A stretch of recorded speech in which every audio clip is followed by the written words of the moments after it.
Assalamualaikum warahmatullahi wabarakatuh. Salam sejahtera bagi kita semua.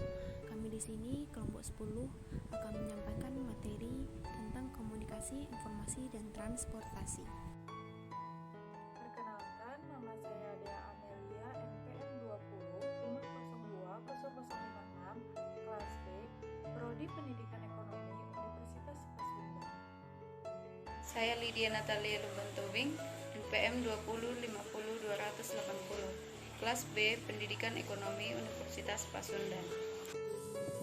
Assalamualaikum warahmatullahi wabarakatuh. Perkenalkan, nama saya Amelia Cinta Dewi, NPM 20 50 20007, kelas B, Pendidikan Ekonomi, Universitas Pasundan. Assalamualaikum warahmatullahi wabarakatuh. Perkenalkan, nama saya Nova Fatur Roman, NPM 20 502 0083, Prodi Pendidikan Ekonomi, Universitas Pasundan. Langsung saja masuk ke dalam penjelasan materi tentang komunikasi, informasi, dan transportasi. Yang pertama, komunikasi. 1. Pengertian komunikasi. Istilah komunikasi atau dalam bahasa Inggris communication berasal dari kata Latin communication dan bersumber dari kata communis yang berarti sama. Sama di sini maksudnya adalah sama makna. Komunikasi adalah sebuah kegiatan pertukaran informasi baik secara lisan maupun tulisan atau gambar yang biasa disebut proses sosial. Para ahli mendefinisikan komunikasi menurut sudut pandang mereka masing-masing.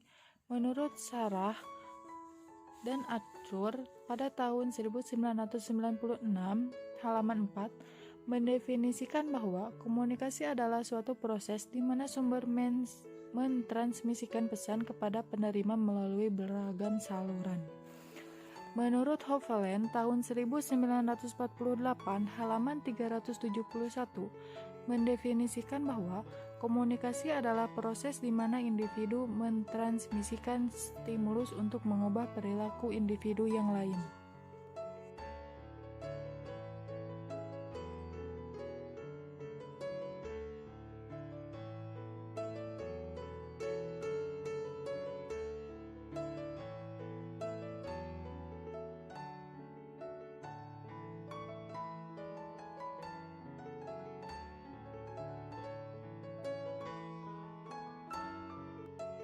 Dua, proses komunikasi.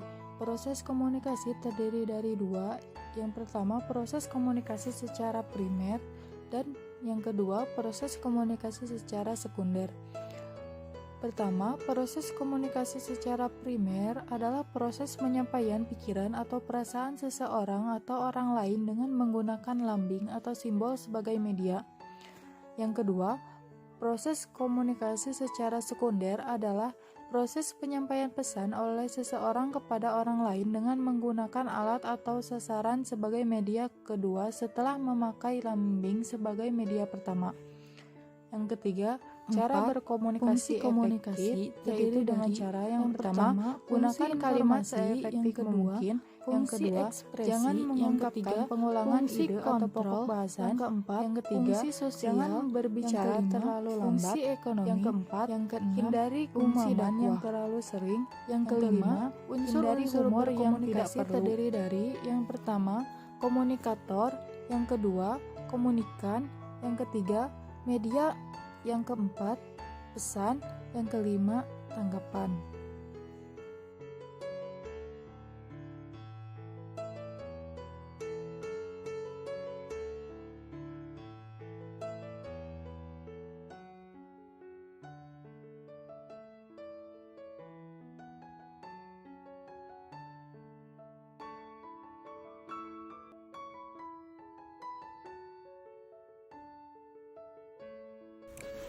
Assalamualaikum warahmatullahi wabarakatuh. Di sini saya akan menjelaskan tentang dampak terhadap komunikasi.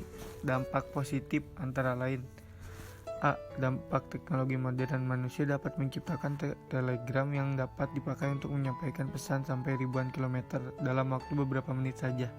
B. Ditemukan telepon bel tahun 1876. Manusia bisa berkomunikasi langsung. C. Ditemukan pesawat radio Maroni tahun 1989, bisa mengirim dan menerima berita tanpa menggunakan kawat penghubung seperti telepon atau telegram. D. Melalui televisi, dapat mengirim gambar dan suara hidup kepada pemirsa dalam jarak ratusan kilometer dari pusat objek yang disaksikan. E. Dengan adanya satelit komunikasi yang disambungkan dengan radio dan televisi. Dampak negatif antara lain, jika kemajuan iptek dipakai atau dikendalikan oleh manusia atau kelompok orang yang tidak bertanggung jawab, maka akan timbul kehancuran atas bumi ini. Misalnya, dengan satelit orang dapat menempatkan alat-alat jarak sejauh sehingga orang dapat melihat keadaan yang jauh dari dirinya. 2. Pengertian teknologi informasi.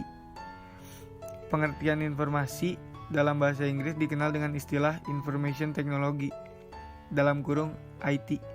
Adalah istilah umum untuk teknologi apapun yang membantu manusia dalam membuat, mengubah, menyimpang, mengkomunikasikan, dan atau menyebarkan informasi.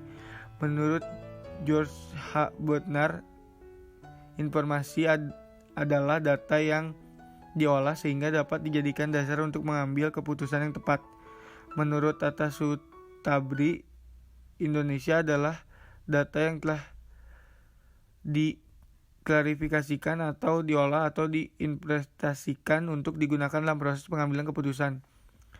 Teknologi informasi adalah suatu teknologi berupa hardware, software, useware yang digunakan untuk memperoleh, mengirimkan, mengolah, menafsirkan, menyimpan, mengorganisasikan, dan menggunakan data secara bermakna untuk memperoleh informasi yang berkualitas. Manfaat teknologi informasi dalam sehari-hari ini sangat penting. Manfaat tersebut dapat digunakan ialah sebagai pejuang kehidupan yang lebih baik disebabkan ada teknologi informasi yang dapat membantu aktivitas menjadi lebih efektif serta efisien.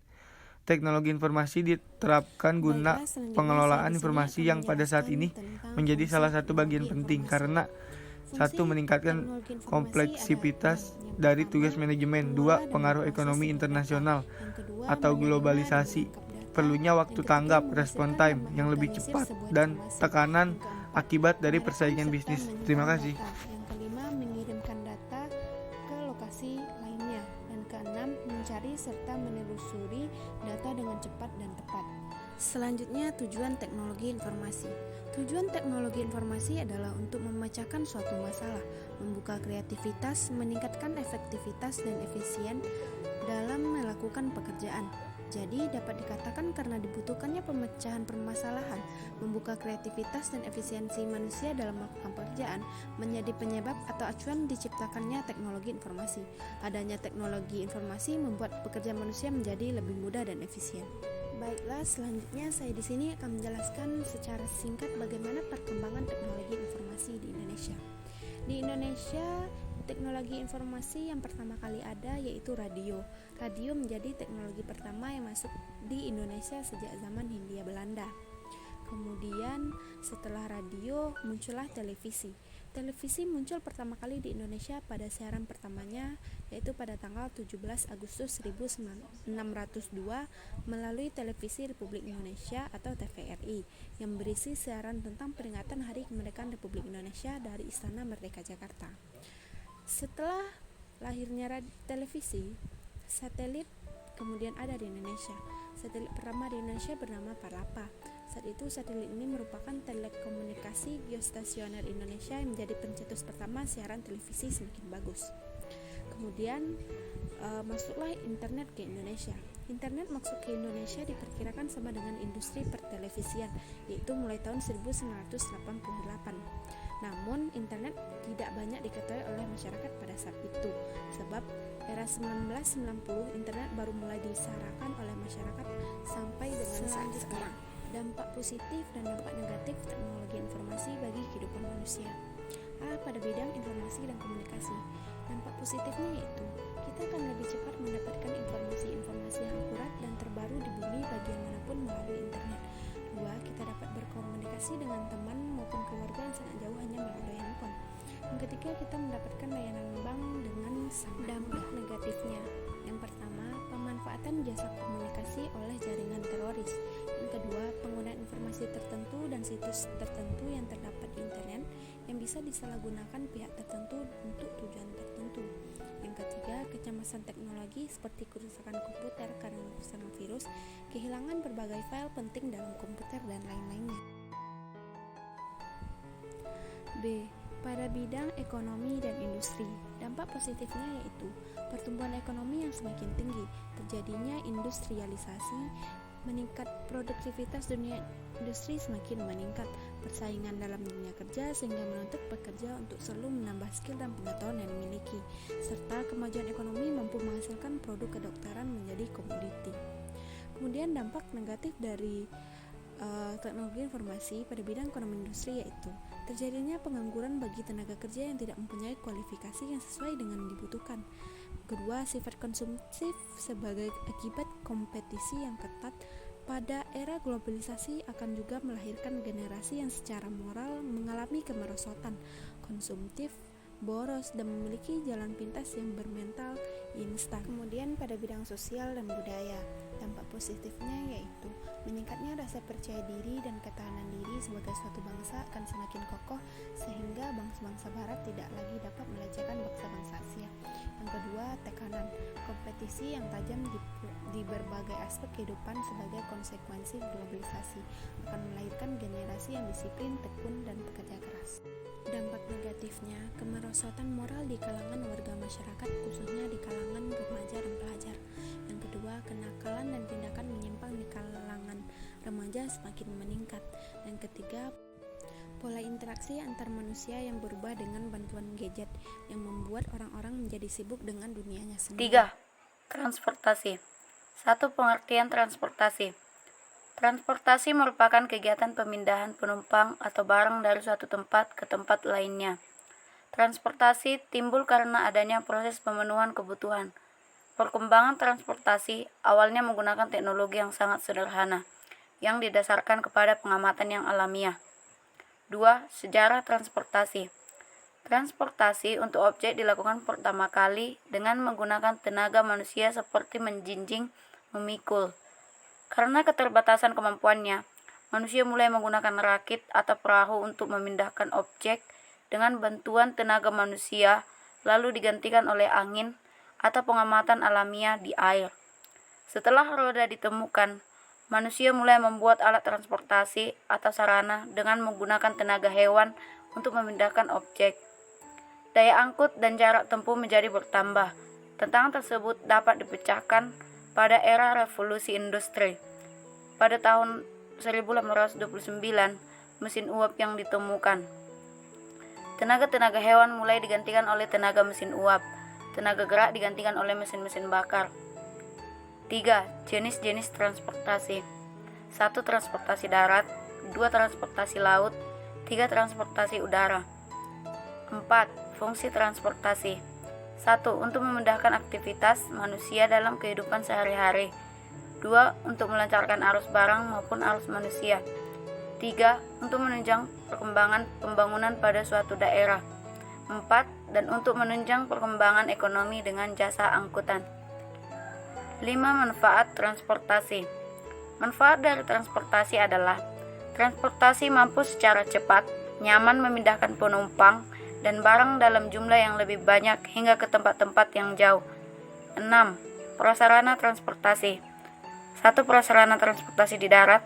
2. Prasarana transportasi di laut. 3. Prasarana transportasi di udara. Sekian hasil presentasi kami. Jika teman-teman mau bertanya, kami persilakan untuk bertanya. Terima kasih.